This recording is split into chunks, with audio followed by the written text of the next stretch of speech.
12 के सभी विद्यार्थियों का मेरे चैनल में हार्दिक स्वागत है।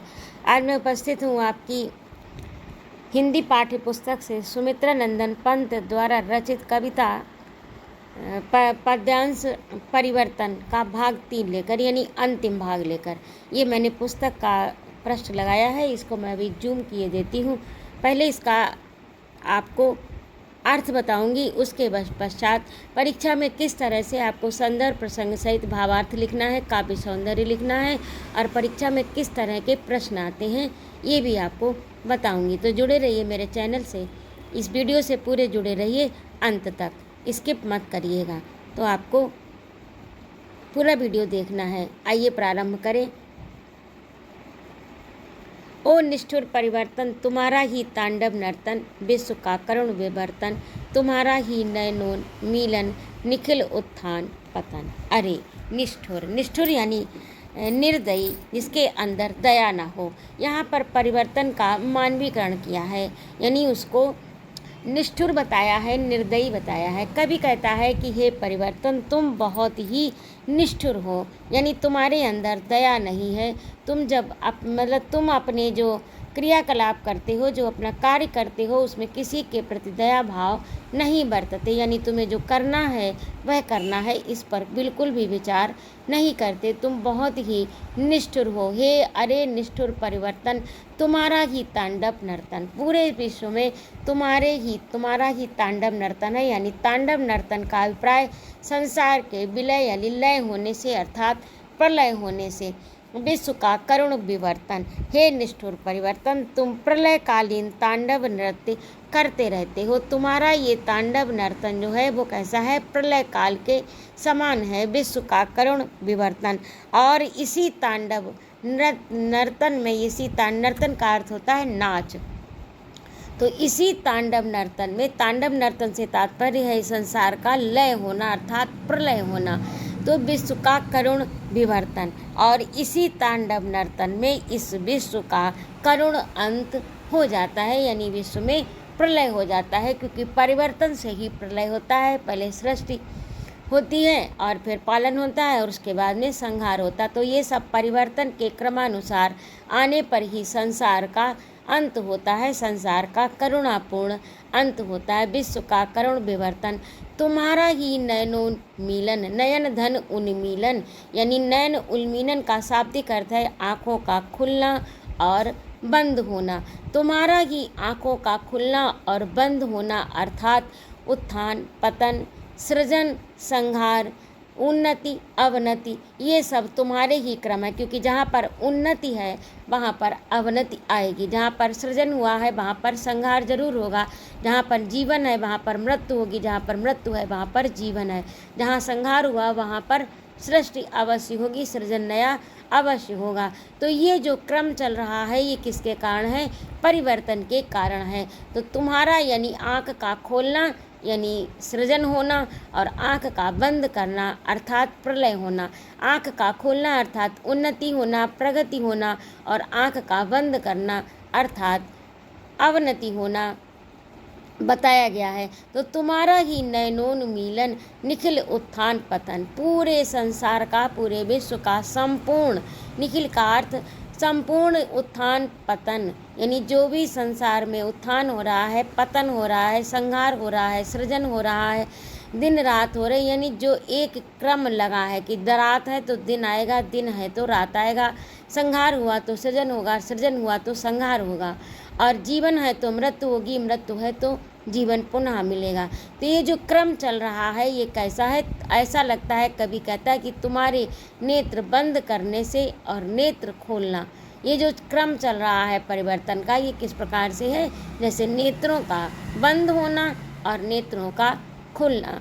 निखिल उत्थान पतन, पूरा उत्थान और पतन ये सब तुम्हारे द्वारा ही संभव है। अहे वासुकी सहस्त्र फन, अब ये यहाँ पर संबोधन कर रहा है परिवर्तन को कवि कि अहे वासुकी, वासुकी नाग यानी सर्पों के राजा वासुकी सहस्त्र फन, सहस्त्र माने हजार, हजार फणों वाले वासुकी राजा, लक्ष्य अलक्षित चरण तुम्हारे चिन्ह निरंतर, लक्ष्य माने लाखों, अलक्षित माने ना दिखाई देने वाले चरण माने पैर, तुम्हारे चिन्ह निरंतर, निरंतर माने लगातार तुम्हारे पैरों के अदृश्य चिन्ह बनते जा रहे हैं, बनते जा रहे हैं।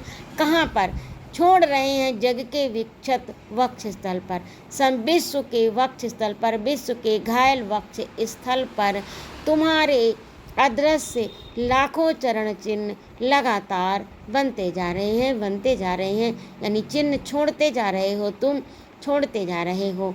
सत सत फेनोक्ष वसित स्फीत फुतकार भयंकर, यानी सत सत यानी 100 तुम्हारी फुतकार। जिस प्रकार से आपने देखा होगा कि सर्प फुफकार मारता है, यानी तेजी से सांस छोड़ता है बाहर को, और उसकी आवाज़ जो है वो कितनी भयानक होती है। तो सत सत फेनोक्ष वसित स्फीत फुस्कार भयंकर। अब सहस्त्र फनों का एक फन से कितनी आवाज़ होती है, जहाँ पर सहस्त्र फन हो तो आवाज़ कितनी भयंकर होगी। तो सत सत फेनोक्ष वसित स्फीत फुतकार भयंकर। तुम्हारी जो निश्वासों की ये जो उच्छ्वास है, जो सांस का छोड़ना है, वह कैसा है? फुतकार जो है, सहस्त्र फणों की जो फुतकार है वो अत्यंत भयानक है।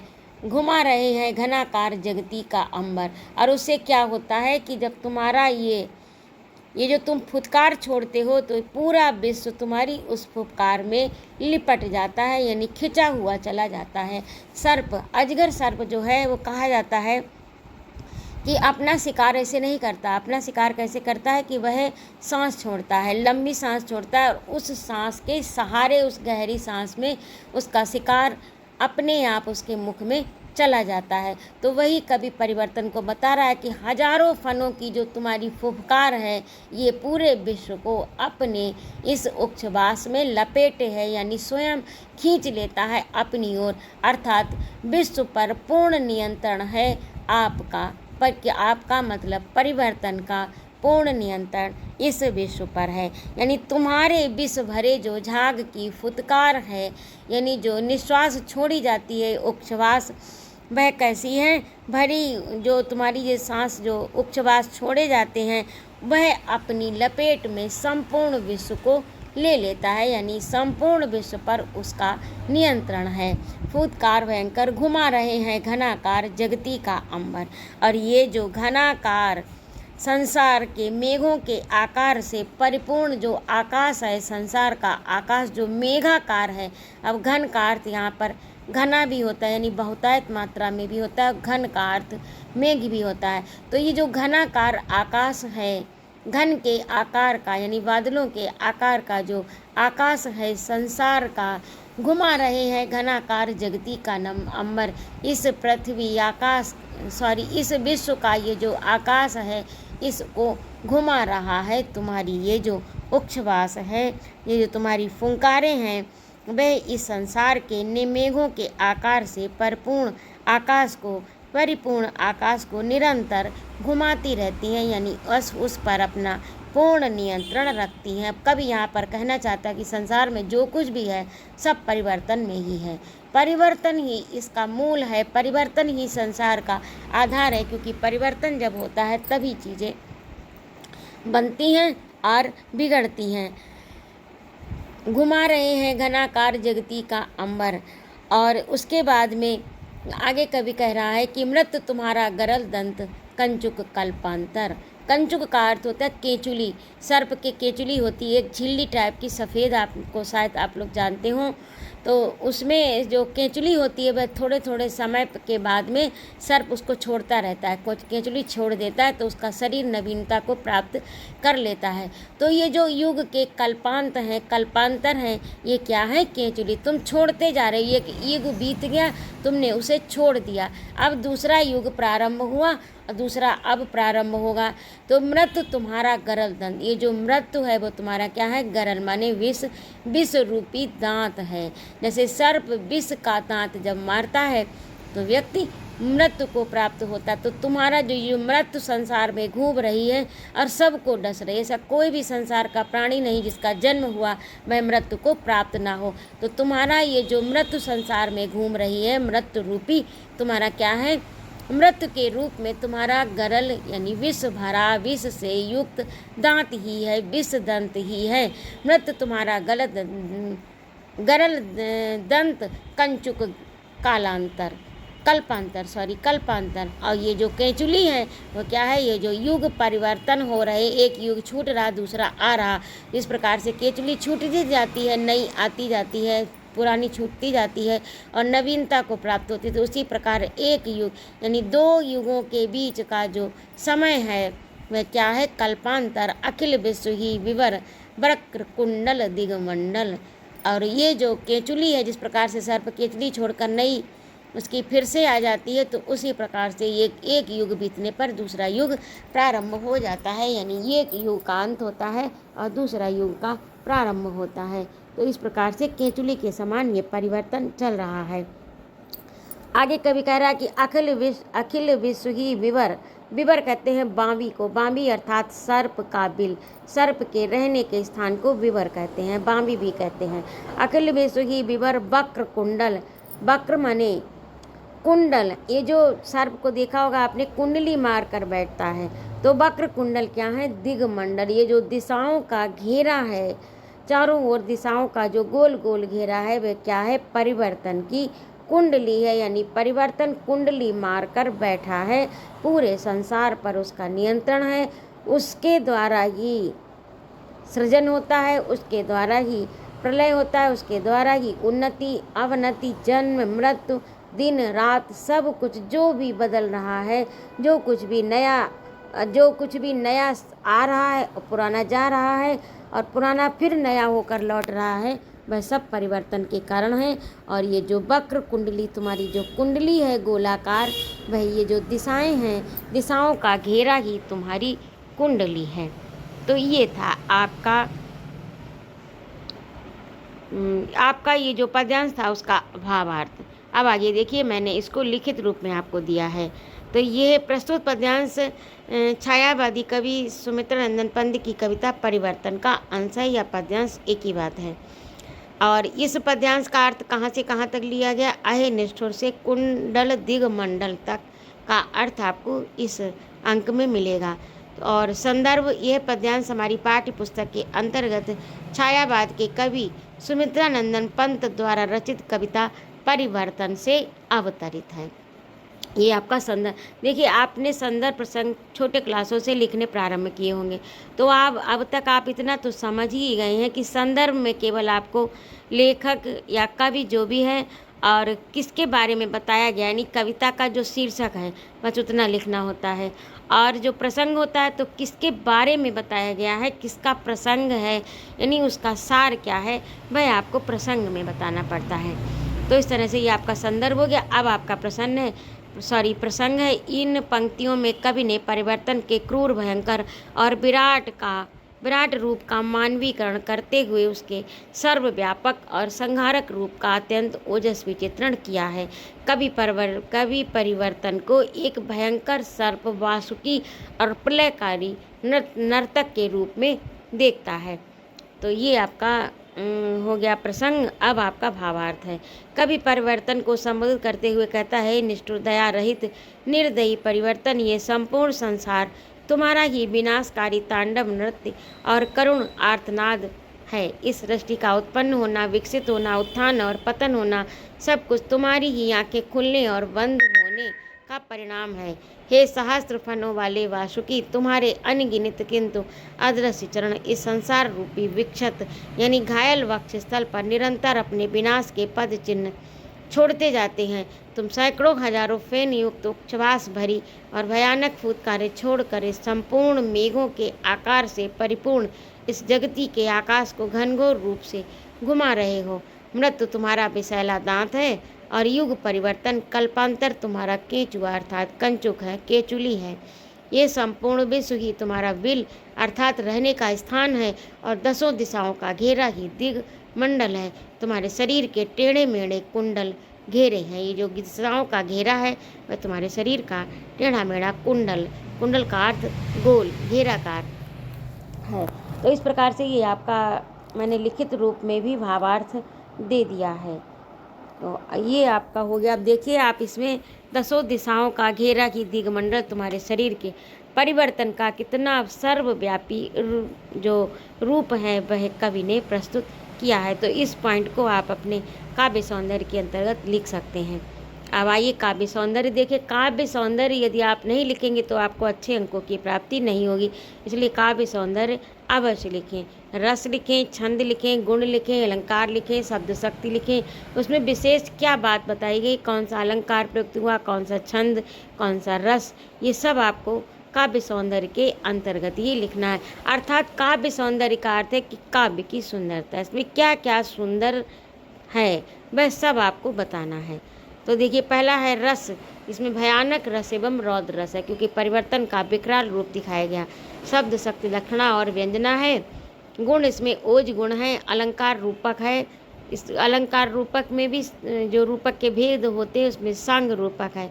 मृत तुम्हारा गरल तंत्र, कंचुक कल्पांतर तथा अखिल विश्व ही विवर में रूपक अलंकार है। मानवीकरण एवं अनुप्रास अलंकार है, क्योंकि परिवर्तन का मानवीकरण किया गया है। अनुप्रास जैसे कंचुक कल्पांतर का की आवृत्ति हुई है।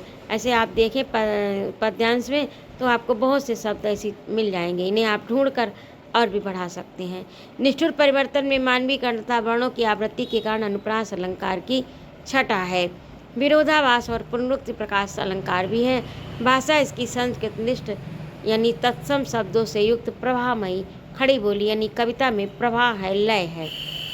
और छंद स्वच्छंद है। विशेष इसमें लिखना है कि परिवर्तन को वासुकी रूप में चित्रित कर उसका भयंकर रूप प्रस्तुत किया है तथा भयानक विषय के अनुरूप भयानक शब्दावली का भी प्रयोग कवि ने किया है। आप इसे पढ़िए, आपको पता चल जाएगा। परीक्षा में पूछे जाने वाले संभावित प्रश्न और उनके उत्तर। तो पहला प्रश्न है, प्रस्तुत कविता के रचयिता का नाम और कविता का शीर्षक बताइए। तो रचयिता का नाम सुमित्रानंदन पंत और शीर्षक परिवर्तन है।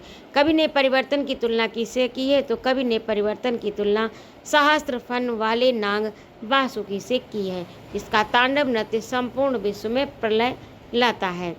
मृत तुम्हारा गरल दंत पंक्ति का आशय स्पष्ट कीजिए।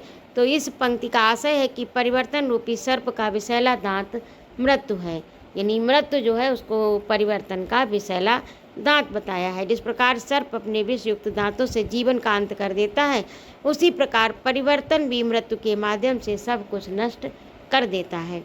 और अगला प्रश्न है, इस पद्यांश में परिवर्तन का कैसा रूप चित्रित किया गया है? तो इस पद्यांश में परिवर्तन का अत्यंत क्रूर, भयानक, संहारक और विराट रूप चित्रित किया गया है, जिसके आगे संपूर्ण संसार विवश है। उसके तांडव से सृष्टि में उत्थान पतन चक्र निरंतर चलता रहता है। अगला प्रश्न है, प्रस्तुत पद्यांश में कवि ने परिवर्तन को किस रूप में सिद्ध किया?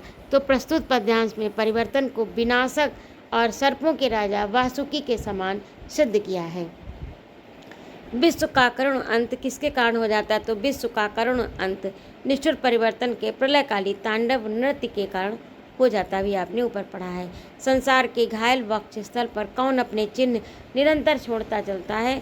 तो संसार के घायल वक्षस्थल पर परिवर्तन रूपी सहस्त्र फणों वाले वासुकी के लाखों अदृश्य चरण अपने चिन्ह निरंतर छोड़ते चलते हैं। ये क्रमशः जारी रहेगा आपका।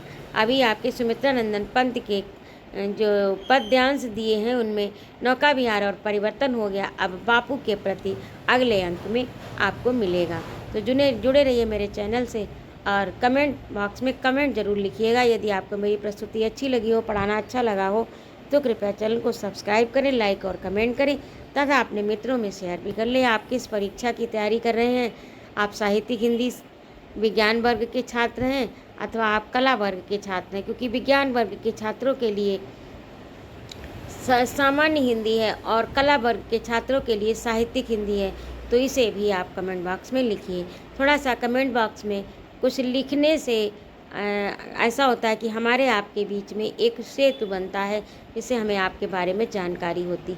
हम तो अपना पढ़ा ही रहे हैं, वीडियो प्रस्तुत कर ही रहे हैं। अब कैसा जा रहा है, किस दिशा में जा रहा है, आपको उससे कुछ लाभ मिल रहा है या नहीं मिल रहा, ये अब मुझे जानकारी नहीं होती। तो यदि आप ऐसा कुछ लिखेंगे, कुछ बताएंगे, तो मेरा भी मार्गदर्शन होगा। मैं आपका मार्गदर्शन आपके कोर्स को यानी आपके पाठ्यक्रम को हल करके दे रही हूँ। आप मेरे वीडियो को अच्छा बनाने के लिए मेरा मार्गदर्शन करें। तो आज के लिए इतना ही। जय माँ भारती। अगले अंक में फिर मिलते हैं। बापू के प्रति कविता जो सुमित्रा नंदन पंत के द्वारा लिखी गई है। जय माँ भारती।